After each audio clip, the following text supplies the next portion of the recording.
Nos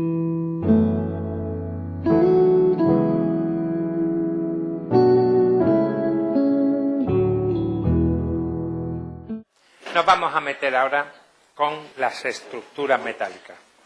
Pero ahí creo que hay alguien. Toma, coge esta. Prende esta, perdón.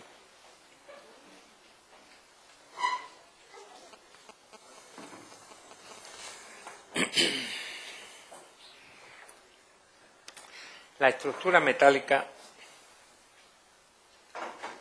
pues sorprendentemente, pues este es el índice que vamos a seguir, como siempre, pues un análisis de lesiones, a qué se pueden producir, cómo las podemos inspeccionar, algunos ejemplos, y luego cómo las vamos a reparar.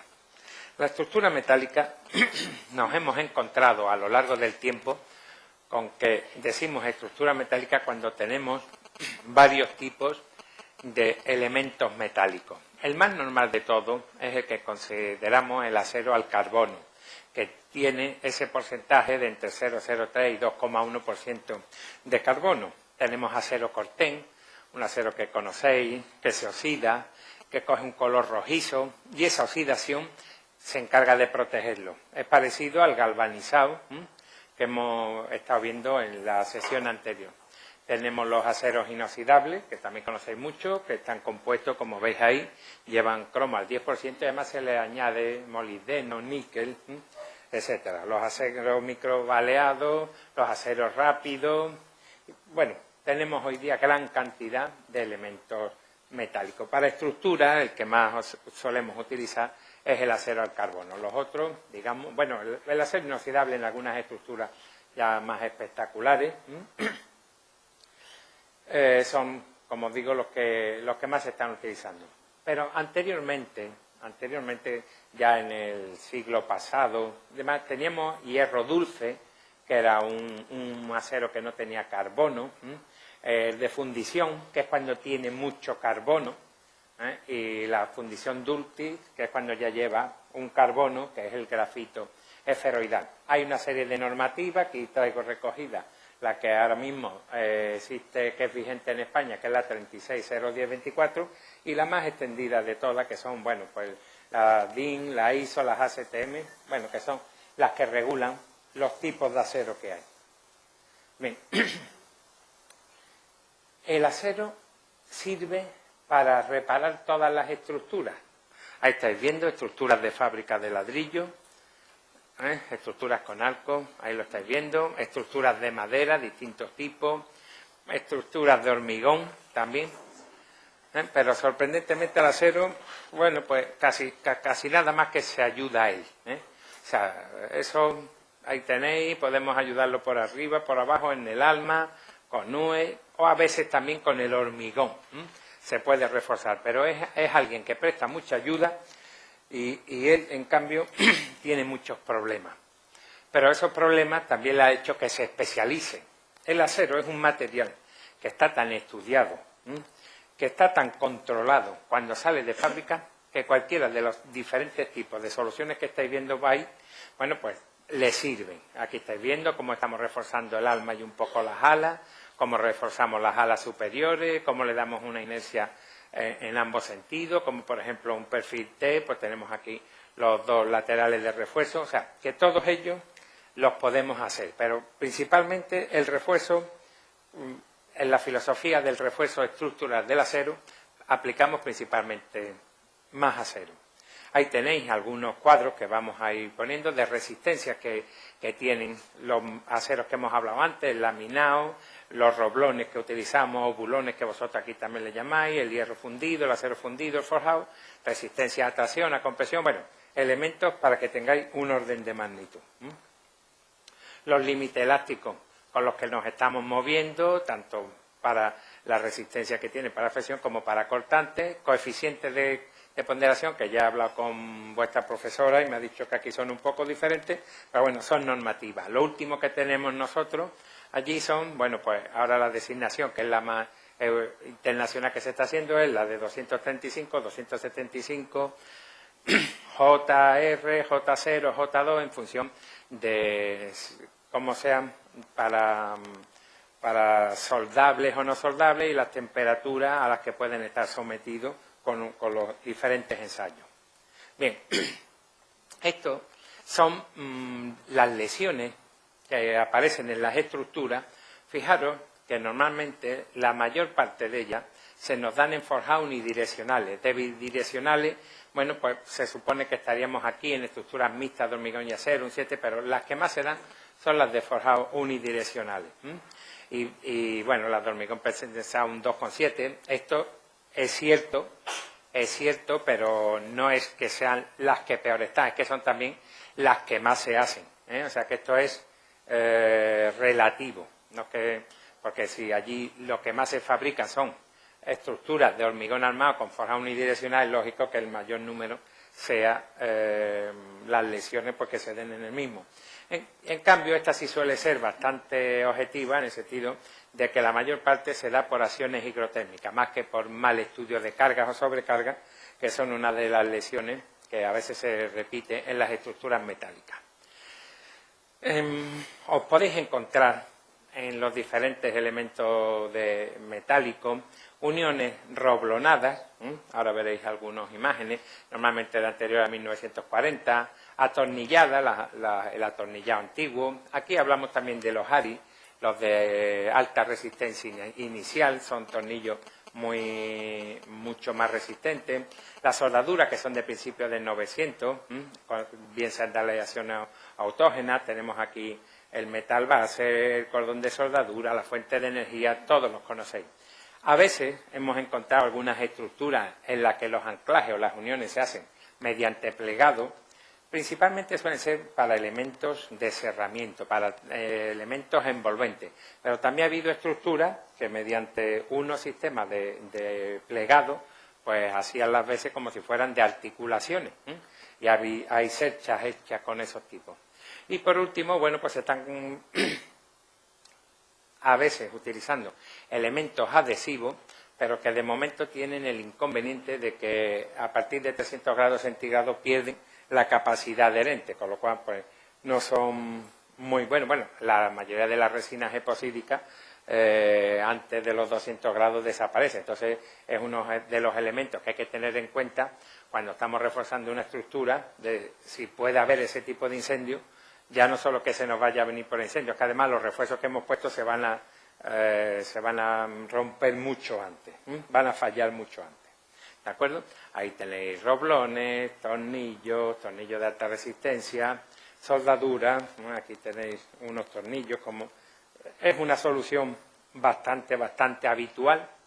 Últimamente se está utilizando mucho la soldadura, pero la soldadura, como bien sabéis, al meterle energía, meterle calor, pues a veces altera un poco los bordes del elemento que se está soldando y puede eliminar capas de protección, puede someterlo a unas tensiones, sobre todo si está trabajando.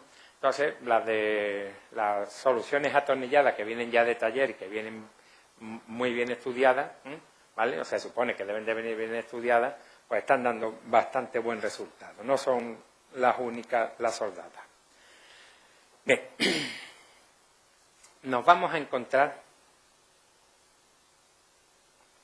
con que las acciones mecánicas son las principales, van a ser las principales actuaciones por las que se deforman las estructuras de acero. Nosotros normalmente todo el cálculo lo hacemos por deformaciones, vamos viendo cómo se van deformando y ahí vamos metiendo el refuerzo. Entonces nosotros nos encontramos con que las acciones mecánicas nos van a provocar elementos de flexión, nos van a provocar que estén produciendo compresión, nos van a provocar pandeo, flechas excesivas, que ahora iremos viendo. Mientras que las acciones térmicas, ¿vale? Los elementos metálicos, al tener ese coeficiente de dilatación tan alto, también tenemos que tenerlo muy en cuenta a la hora de los refuerzos, ¿vale? Tanto ya sea temperatura interior, chimeneas, radiaciones solares cuando están expuestas y por último las de fuego, que posiblemente sea uno de los que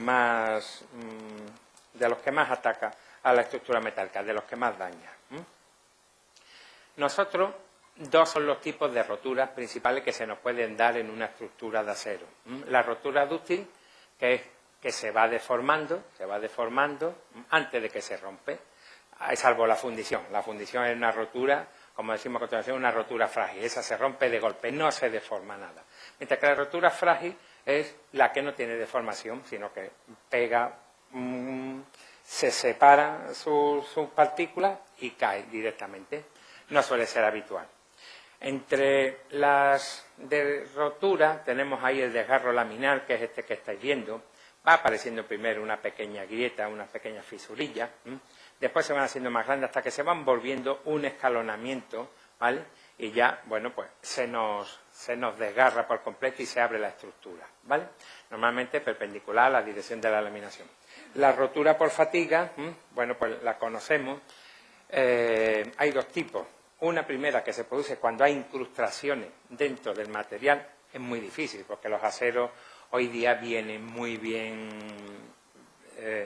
elaborados, vienen con unas garantías de fabricante fantásticas.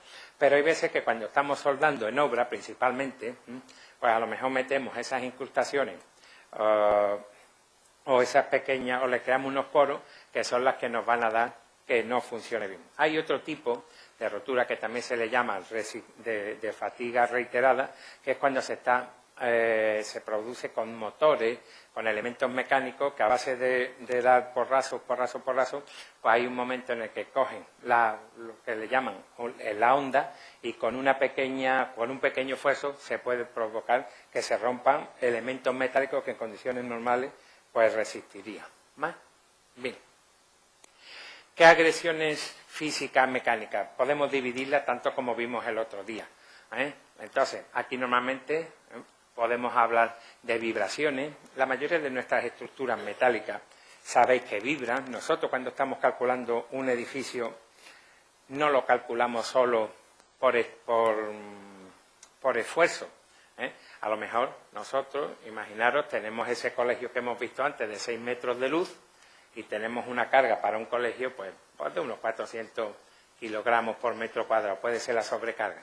Y aquí a lo mejor, pues imaginaros con un perfil, un IP 300, a lo mejor tendríamos suficiente, pero no calculamos solo por carga, calculamos más por la deformación que tiene. Las estructuras metálicas se deforman mucho y entonces esta deformación obliga que en vez de un IP 300, que es el que realmente tendría capacidad suficiente, a lo mejor necesitamos pasar a un IP 350, 360, para que esas deformaciones no nos provoque que se nos levante la solería, que se nos rompa la tabiquería. ¿Vale? Bien. Después, respecto a otras agresiones que tenemos ahí, pues el fuego es la otra más fundamental, la que más nos está afectando en las estructuras metálicas, junto con la corrosión, como veremos ahora. ¿Vale? Podemos tener cargas externas directas, las sobrecargas normales que nosotros estamos hablando, las indirectas, que pueden ser debidas a variaciones de temperatura, a incrementos de humedades. Hay que prever, si os fijáis, las juntas de dilatación, normalmente el que las tiene más cercanas son los elementos de estructura metálica, por eso que hemos dicho anteriormente del coeficiente de dilatación que los tiene. Las cargas reológicas por fatiga, que ya las hemos visto también, y después desplazamiento de las estructuras. Las estructuras metálicas se deben, no sé la normativa vuestra, pero en general, deben de darse siempre en milímetros. El grado de definición de las mismas es tan exigente, están tan aquilatados, tanto las dimensiones de los elementos como las de las cargas a las que van a estar sometidas, las minoraciones de la resistencia y las mayoraciones de las cargas, es que tenemos que hablar con milímetros. Entonces, las dimensiones de la estructura son fundamentales. Y aquí, en estos casos, pues el desplazamiento de la estructura se nos puede dar, como bien está ahí recogido, porque hay un pequeño asiento en el cimiento, pero también porque la estructura haya variado las dimensiones de solar y allí se le ocurra a alguien pues poner un refuerzo, colocar un chapón, un elemento que obligaría a que tuviéramos que recalcularlo. ¿Vale? Bien. Las agresiones electroquímicas. A nosotros, a los elementos metálicos, nos afecta la corrosión mucho más que al hormigón. El hormigón, dentro de un orden, pues protegía el acero. El acero era el que siempre tenemos que estar protegiendo. En este caso, nuestro acero está expuesto. Entonces, nosotros, depende, mientras que el fuego ahí hablamos que actúa de golpe, es inesperado y demás, la corrosión va mucho más lenta, aunque depende de un montón de factores, como pues, está aquí en primera línea de playa, de la humedad, del viento, de algunas que estamos viendo aquí. El agua, por ejemplo, dice que el agua de tipo duro son las que tienen muchas cales, pues tienen iones de calcio y magnesio que favorecen reacciones. Los ácidos, el agua de lluvia, cuando baja, pues se reacciona con el anhídrido carbónico, reacciona con el anhídrido sulfuroso, forma ácidos carbónicos y ácidos sulfurosos que afectan muchísimo a los aceros. Las pastas de yeso también le afectan mucho, sobre todo cuando hay variaciones de humedad. Hombre, algunas maderas, la verdad es que no solemos poner robles, tuyas o castaños alrededor de las estructuras, pero sí nos encontramos en algunos casos porches o pavimentos que son de madera de roble sobre estructura de acero. Entonces sí les atacan. Hombre, suelen atacar cuando la madera es joven. Cuando la madera ya está bien seca, hace menos efecto. Las algas, los musgos, pues el crecimiento de esas mismas va perforando el acero. Sales de cloruro potásico, bueno, pues normalmente ataca a los elementos que hemos puesto para protegerlo. De los álcalis, bueno, pues tanto el hidróxido de sodio y de potasio, que son los del agua del mar, ¿vale? O los que libera el cemento Portland, bueno, pues también atacan bastante a los elementos metálicos. El clima, no vamos a entrar en él, pero sabéis que hay una clasificación, del otro día la exponía, de las diferentes zonas climáticas que tenéis aquí controladas por el efecto que pueden tener. Los de diseño, pues tan fáciles como, imaginaros, si una estructura metálica, yo necesito un perfil de tipo U, este perfil, si queda visto o le puede entrar algo de agua, aquí se me va a acumular el agua, aquí se me va a acumular el polvo. Luego este perfil va a funcionar a priori un poquito peor que este, que aunque aquí se me va a poder acumular el polvo, pero el agua se supone que me va a chorrear por los laterales. Si por el diseño no me queda más remedio que disponer de esta, bueno, pues lo suyo es que yo haga unas pequeñas perforaciones para que por ahí pueda salir. Si tengo que disponer un angular, mucho mejor. El angular puesto de esta manera que no de esta, que me va recogiendo. Esto es lo que estamos hablando un poco de diseño. ¿Vale? Y bueno, y luego además darle las capas de protección.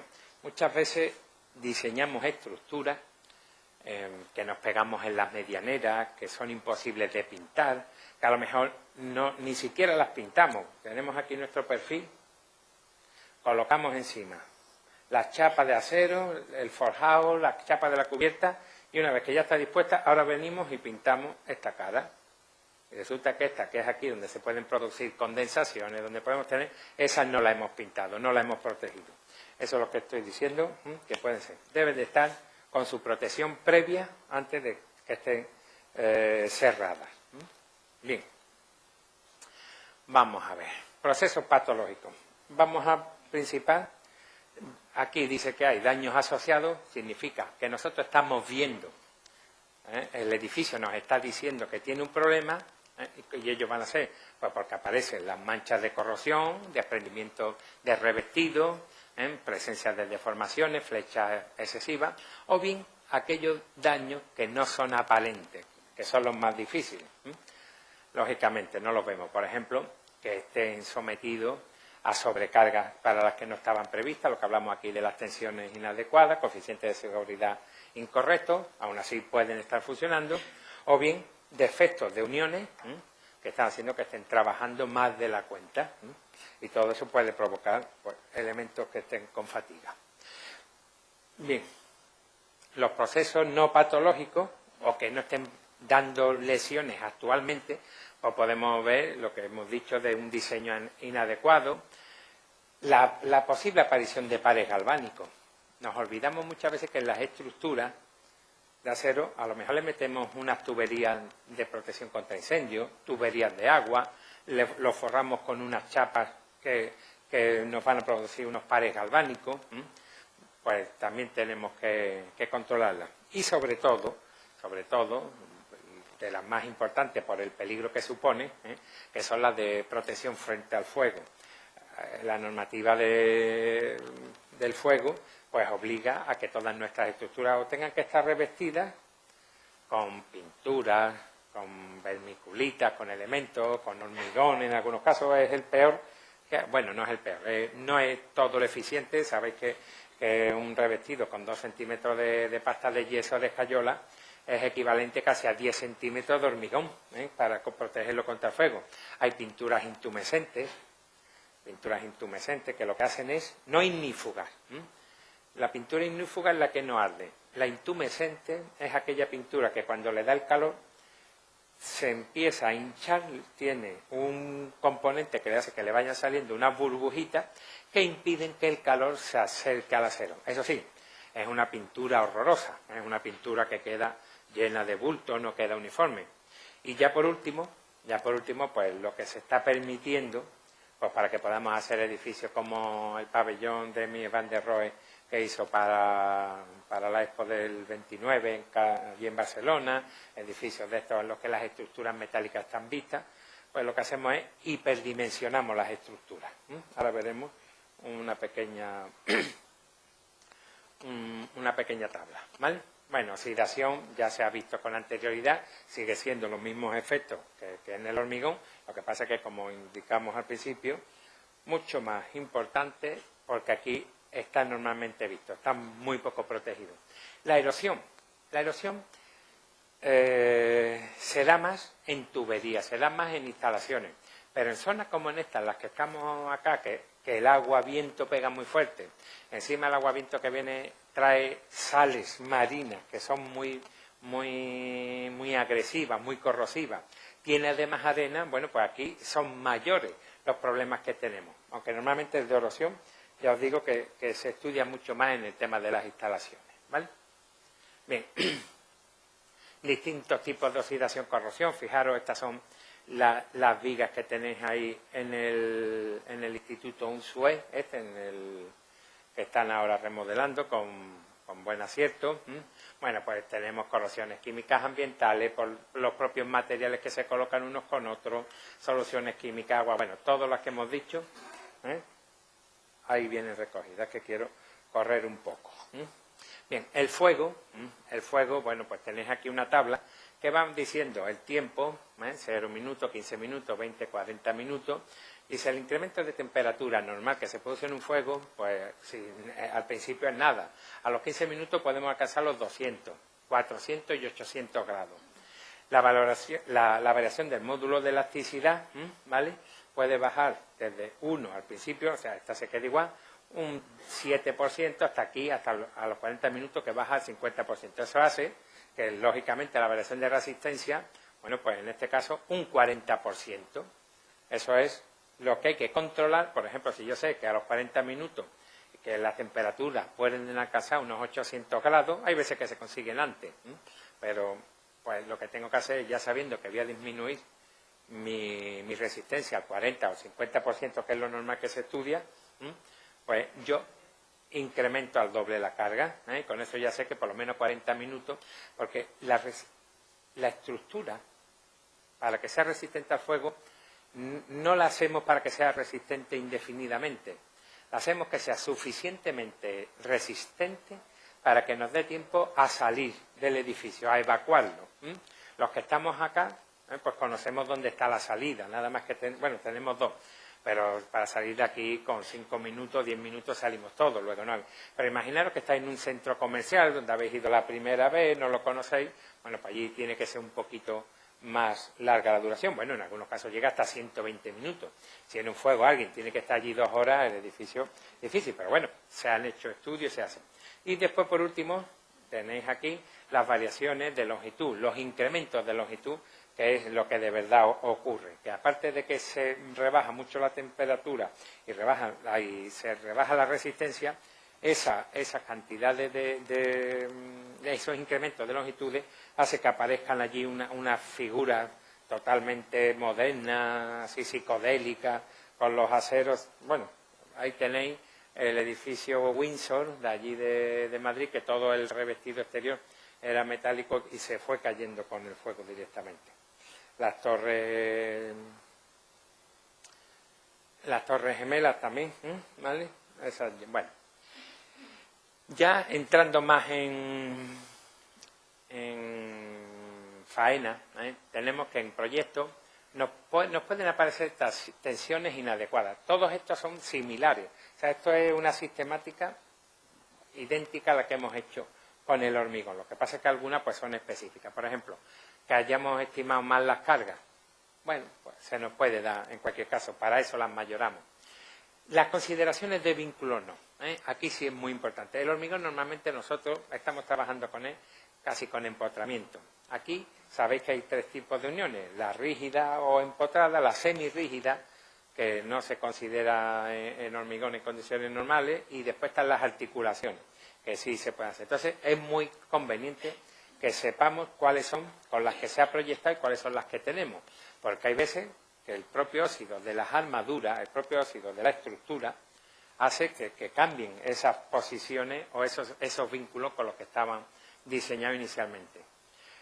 Con las longitudes de pandeo, sabéis que dependiendo del tipo de vínculo que tengan un pilar o una viga con el resto, pues tienen diferentes longitudes, van desde el 0,5% hasta el doble de la longitud para los pandeos.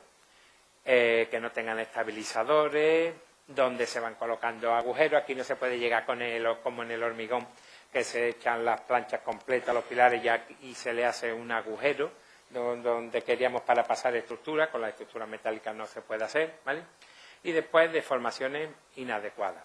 Ahora, con origen en ejecución, es muy difícil que el material venga mal. En muy pocas ocasiones, muy pocas, el material que sale de un alto horno y que viene a obra, viene con defectos, viene muy controlado. Tan controlados vienen que el coeficiente de seguridad que vosotros tenéis acá es de 1, ¿no? Directamente, o sea, que es que os fiáis de la resistencia de cálculo que tiene.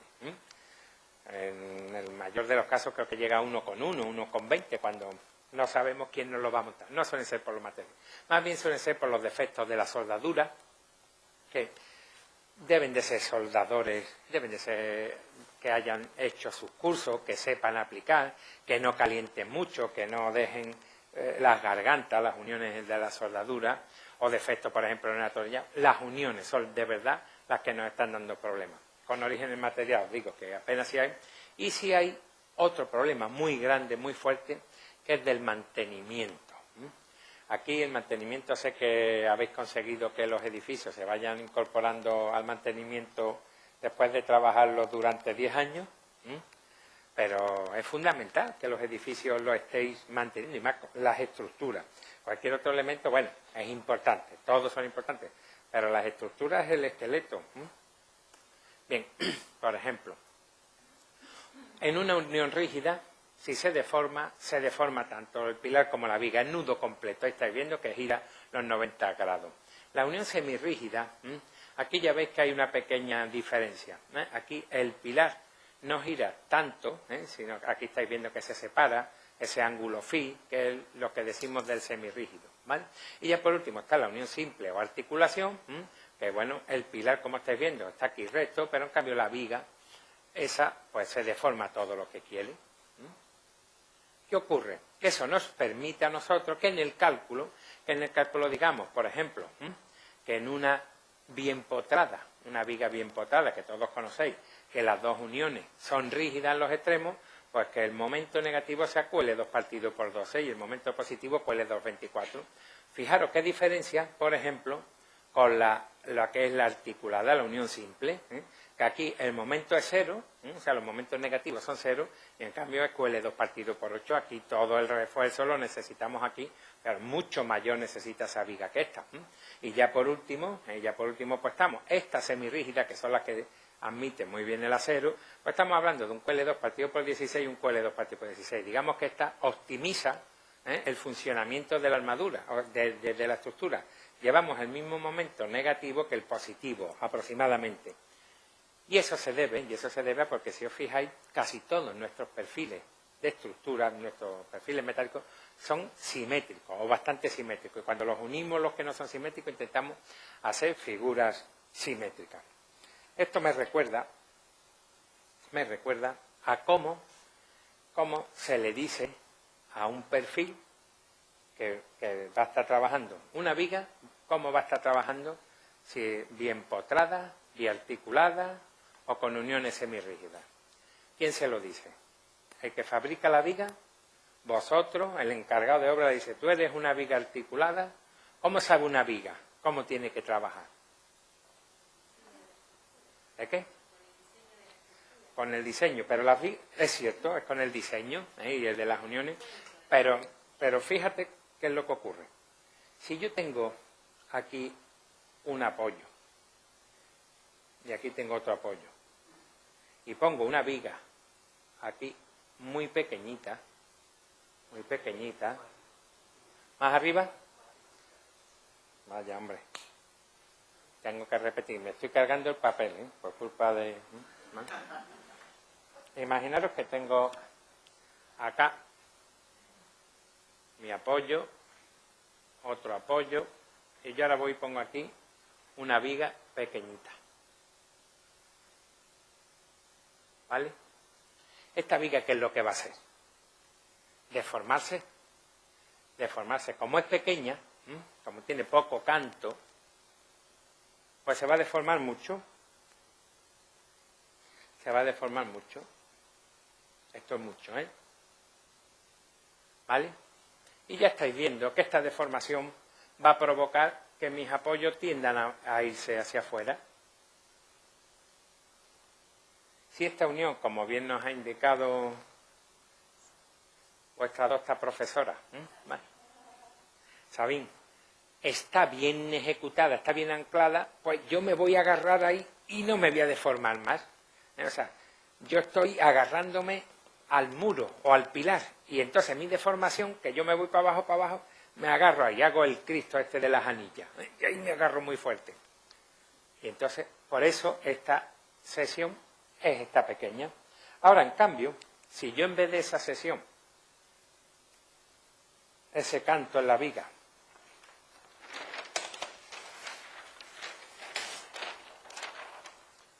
pongo un señor canto, ¿vale? Y aquí tengo yo mis apoyos. Esta viga, ¿cómo se va a deformar? Ni se deforma. Esta se pone ahí y dice, aquí estoy, aquí me las den todas. No se deforma, con lo cual no va a transmitir ninguna deformación al pilar. Esta le va a estar transmitiendo nada más que axiles al pilar, no lo empuja. Entonces, la propia viga, con su deformación, es la que sabe cómo se tiene que agarrar. Y somos nosotros las que, en este caso, haremos una unión, como estáis viendo en este esquema, un simple apoyo, mientras que aquí fijaros que está soldada el alma, soldada el ala, y hay veces que hasta llevan hasta elementos de refuerzo dentro del alma del perfil para que de verdad sea una unión empotrada, una unión muy rígida, ¿vale? O sea, así entiende. O sea, no es que yo le diga a la viga, tú vas a trabajar bien apoyada y a la otra le ponga un sello de bien potrada. ¿De acuerdo? Bien, ese es el comportamiento que tiene. Fijaros, más aún, el tema del cálculo tiene estos pequeños problemas. Ahí estáis viendo el de arriba, no se ve muy bien, pero mal que bien la idea es... Mira, el de arriba se supone que está hecho mediante métodos elásticos y el de abajo por métodos plásticos. El mismo pórtico y con las mismas cargas, las mismas distancias y demás. Pues si veis, la primera de todas son perfiles con uniones articuladas. O sea, aquí para una unión articulada dice que hace falta un IP 360. Si en cambio son rígidas, me pasa a 330, ¿vale? Y en cambio, si son semiarticuladas o semirrígidas, pasa a 270. Eso es por el cálculo. Mientras que abajo, con un elemento plástico, tiene los mismos 360 para la articulada, baja a 270. Fijaros que aquí era un IP 330 y aquí un 270. Y aquí sigue siendo un IP 270. Con lo cual, a la postre, esto es un estudio, una tesis doctoral que han hecho unos compañeros y que dicen que las uniones semirrígidas pues son las que mejor están funcionando, son las que más optimizan en general a las estructuras, por esa capacidad que tiene de deformarse un poco. No llega a ser la articulación simple ni tampoco el empotamiento. Eso es como recomendación, o a la hora que tengáis que hacer un refuerzo en una de las estructuras vuestras, ¿vale? Bien. Inspección. Una vez que tenemos nosotros los síntomas de corrosión, pues lo normal, ¿qué es lo que vamos a hacer? ¿Cuáles son los puntos críticos? Pues tenemos el encuentro de viguetas dentro de los muros, la zona donde pueda haber, las zonas ocultas, las bases de los soportes, ahora veréis algunas imágenes, y sobre todo las estructuras a la intemperie. Esas son, lógicamente, las que están más dañadas. Normalmente nosotros las manchas de óxido, manchas rojizas, descamaciones, exfoliaciones de la estructura, son las que nos están dando realmente a que tengamos que hacer una serie de catas. Hay veces que pequeños síntomas de oxidación que aparecen en los revestidos, pequeñas fisuras, bueno, pues son avisos, son síntomas de que se nos pueden estar produciendo esa oxidación, corrosión. Ensayos no destructivos. Ensayos no destructivos. Bueno, pues se supone que para ver de la composición del material, el análisis químico, ensayo de dureza superficial, analizador de aleaciones, sobre todo para conocer a fondo qué material es el que tenemos allí puesto, para que podamos reforzar con un material que sea compatible en cuanto a límite elástico fundamentalmente y a resistencia. Para defectos podemos hacer un reconocimiento visual de líquidos penetrantes, ultrasonido, todos estos que estáis viendo ahí, ¿vale? Palpadores magnéticos, ahí vamos a ir viendo. Mira, por ejemplo, una viga metálica dentro de un forjado, pues cómo van apareciendo estas manchitas, estos pequeños puntos que estáis viendo. Entonces, aparece primero la fisura, después empiezan a salir esas manchitas rojizas, rojo-negro, bastante negro, y son las que hay que ir haciendo las catas para detectar, por ejemplo, cómo está el ala, cómo está el alma, que es lo que nos interesa. ¿Vale? Ahí tenéis unos síntomas. Las bases, está regular, pero aquí estáis viendo, sobre todo además cuando están cerca de instalaciones, cuando están en lugares poco ventilados. Ahí tenéis también se supone que aquí había una viga metálica que ha desaparecido, aquí tenéis la parte del apoyo, ¿vale? Ahí estáis viendo, la cata completa está apoyada sobre una correa perimetral que ya estaba presentando, bueno, pues los desconchamientos, el descascarallamiento de las pinturas, otras que están puestas a la intemperie, que están simplemente vistas, bueno, pues ya ahí no necesita mucho más estudio. Por suerte, bueno, pues se ve si se pueden reutilizar, no se pueden reutilizar, etcétera. Aquí tenéis, por ejemplo, dentro de algunos forjados, pues nos encontramos que cerca, ¿dónde están mucho más dañadas las estructuras metálicas? Pues cerca de si son en forjados, cerca de las fachadas, cerca de los patios, cerca de los núcleos húmedos, ya sean baños o cocinas, donde hay bajantes, en los balcones, también donde el agua se puede acumular, pero que os encontráis con que están sin alma, completamente. Se supone que es el elemento resistente de la viga. Bueno, allí se han redistribuido las cargas y aquello ha seguido relativamente funcionando. Ha habido estructuras donde la propia barandilla, en algunos casos, los anclajes que tenía forjado, le ha permitido que pudiera seguir trabajando un poco. ¿Vale? Bien, esta también la reconocéis. Esta era la de vuestra antigua estación de autobuses. Se ve claramente cuál era la parte que estaba expuesta y cuál era la parte que estaba menos expuesta. Aquí se nota la pintura, la zona que estaba en contacto una con otra, o esta estaba boca abajo y esta estaba con la cara hacia arriba, y por eso está mucho más oxidada. Por cierto, la estructura esta se ha comportado bastante bien. Lo que se veía desde afuera era que había estado bastante bien protegida. ¿Vale? Supongo que la reutilizarán. Bien, hoy día todo ese tipo de acero, límite de elástico y sobre todo la soldabilidad. Durante mucho tiempo había aceros, por ejemplo, estos que tienen mucho carbono, pues no se podían soldar. Hoy día ya sí hay unos electrodos que favorecen son, digamos, de ayuda. Todavía no se ha conseguido que den la misma resistencia. Pero sí se están utilizando ya elementos de electrodo para la soldadura con aceros que hasta ahora se consideraban que no podían soldarse. De todas maneras, en estos casos, por lo que estamos utilizando son pegamentos. Hay imágenes que nos van dando las tensiones también, a las que están sometidas, nos van diciendo dónde están las tensiones más fuertes, para que veamos qué problemas podemos tener en caso de corrosión. Tipos de acero, ya hemos hablado un poquito con antes, en el cuadro que había. Estos son los que, estos pues nos están garantizando límite elástico de soldabilidad. Los antiguos aceros